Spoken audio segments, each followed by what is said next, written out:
Obviously, if you've been on the I'm Johnny King YouTube channel, you will have observed and taken in, experienced a number of different angles post Boks versus Blacks at Twickenham, and reflections and prognostications, gesticulations, affirmations, deliberations, all these various ways that we reflect and we look at our code.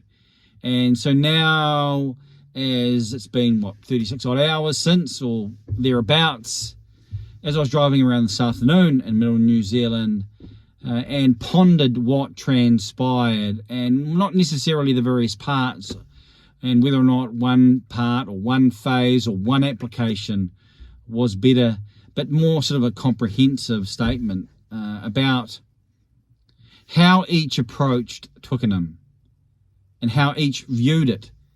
And I think that in light of what had transpired, the All Blacks approached the Twickenham clash as a continuation of 2023, of what had been, whereas the Boks approached Twickenham like maybe the beginning of the Rugby World Cup campaign, or as a required step up in light of what had been.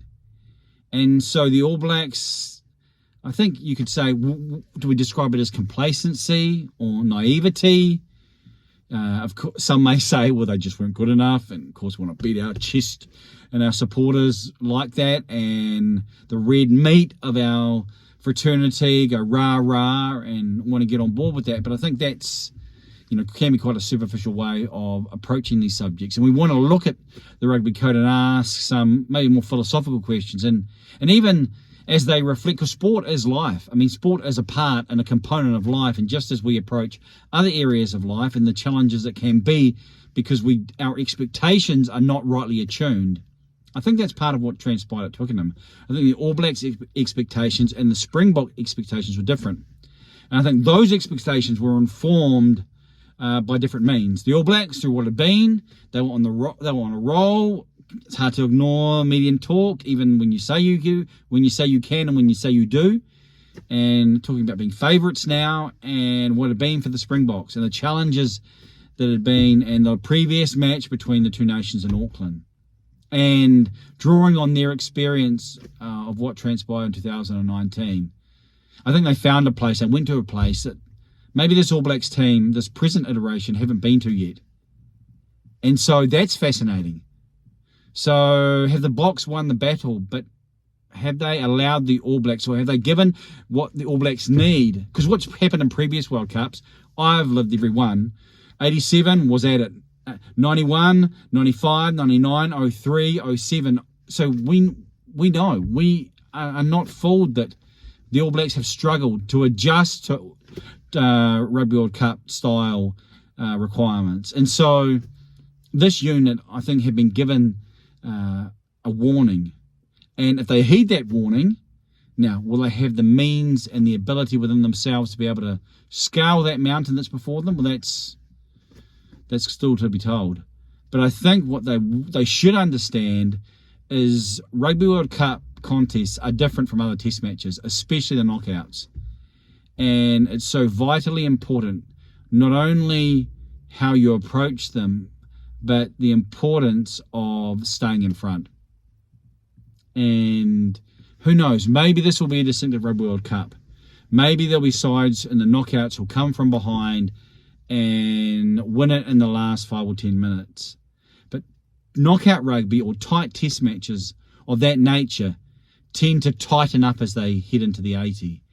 And the tension is palpable. The officials understand it, the fans know it, and the players realise that if they try something, that can open the door for the opposition. And so conservative style, Springbok maybe style rugby tends to become more a part of it. Even when the All Blacks won in 2015, 20 points to 18, that's a close test match. That's one score away from the result going sideways for the All Blacks. So I think that's a part of the expectations that either side had coming in.